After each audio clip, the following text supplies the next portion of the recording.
बिस्मिल्लाहिर्रहमानिर्रहीम। नाज़रीन ग्रामी, आज हम दीवान हाफिज़ का मुख्तसर सा तारुफ पेश करेंगे। दीवान हाफिज़ दरअसल हाफिज़ शिराज़ी का फ़ारसी मजमूए कलाम है। इसमें कुल 500 गज़लें हैं, 23 रुबाइयाँ हैं, 5 कसीदे हैं और 23 कितात मौजूद हैं। इसमें 4797 अशार मौजूद हैं। इसके बहुत सारे ख़ती नुस्खे हैं जिनमें ईरान, हिंदुस्तान, अफ़गानिस्तान और पाकिस्तान और तुर्की के कुतुबखानों में मिलेंगे। नाज़रीन गिरामी, हर दौर में शेर लिखने का एक ख़ास सब स्टाइल, पैटर्न और उसलूब होता है। इसी तरह जब हम हाफिज़ के कलाम को देखते हैं तो हाफिज़ ने एक ख़ास पैटर्न में कलाम कहा जिसको सबके इराक़ी कहते हैं।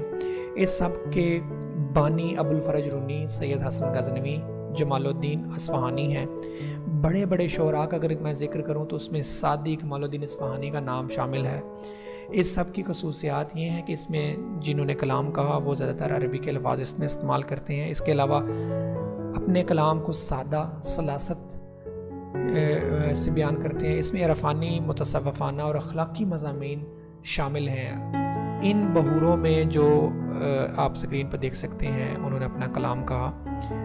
आप बाद में इसमें मज़ीद मुताला भी कर सकते हैं और इसकी तफसील भी जान सकते हैं। यहाँ पर आपको दिखाया जा रहा है दीवान हाफिज़ की अहमियत ईरानी माशरे में आखिर क्यों है। मशहूर कहावत है कि आपको हर ईरानी घर में 2 किताबें ज़रूर मिलेंगी, एक कुरान और एक दीवान हाफिज़।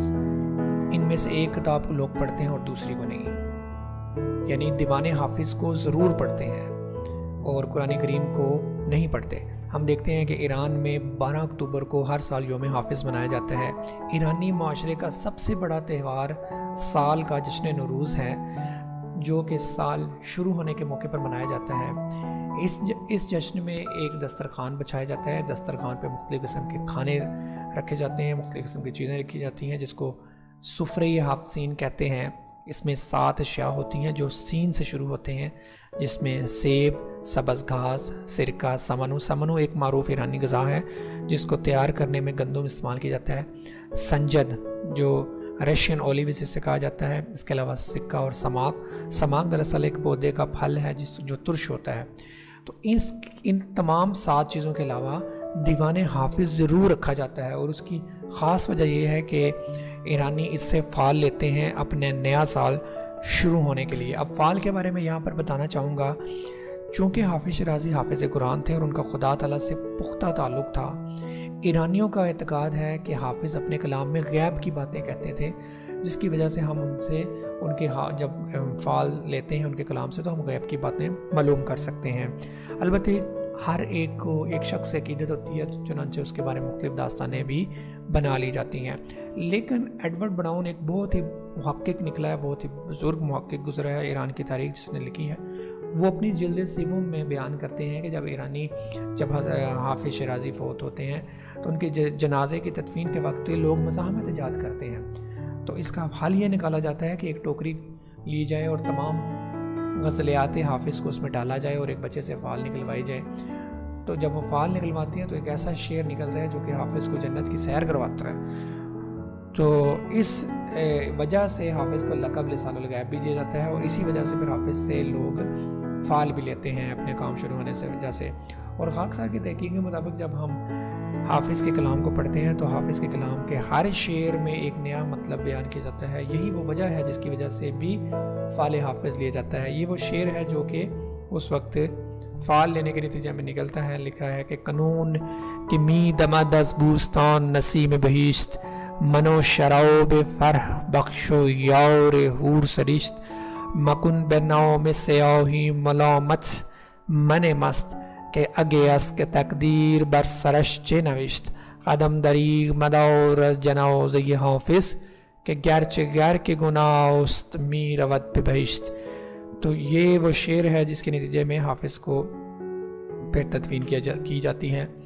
दीवान हाफिज़ में मुख्तलिफ़ मौज़ूआत पर बहस की गई है, जिसमें इश्क व शराब की शान, इश्क व शराब यानी इश्क मानवी, शराब मानवी का जहाँ पे ज़िक्र है, रूहानी शराब, इशारा व कनाए में तसव्वुफ़ाना मज़ामीन भी इसमें बयान किए गए हैं। मज़हबी तबके की मुनाफ़क़त के बारे में हाफिज़ ने बहुत कुछ लिखा है और पंदो नसाए इसमें शेर में बयान किए गए हैं।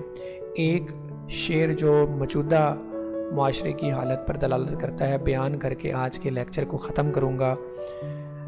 آپ لکھتے ہیں واعظان کے این جلوے در محراب و منبر می کنند، واعظان کے این جلوے در محراب و منبر می کنند، چون به خلوت می روند آن کار دیگر می کنند، مشکلی دارم ز دانشمند مجلس باز پرس، توبه فرمایان چرا خود توبه کمتر می کنند۔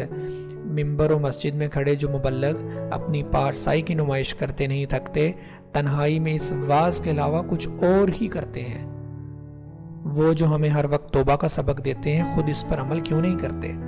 تو ہم دیکھتے ہیں کہ یہ اس معاشرے کی حالت میں بھی دلالت کرتا ہے، اور اس معاشرے میں بھی جب دیوان حافظ لکھی جا رہی تھی اور دیوان حافظ لکھ رہے تھے، شعری کلام لکھ رہے تھے، تو آپ سے ناظرین گرامی سے یہاں پہ میں گزارش کرنا چاہتا ہوں کہ اگر آپ کو کسی بھی قسم کا سوال پوچھنا ہو تو آپ کامنٹ سیکشن میں ضرور لکھ دیجیے گا۔ اس کے علاوہ اگر آپ نے کوئی نقد کرنی ہو، انتقاد کرنا ہو تو وہ بھی کامنٹ سیکشن میں لکھ دیجیے گا۔ انشاءاللہ تعالی ہم مثنوی کے دیوان حافظ میں مثنوی کے مختلف اشعار کے بارے میں اگلے لیکچر میں تفصیل سے بیان کریں گے۔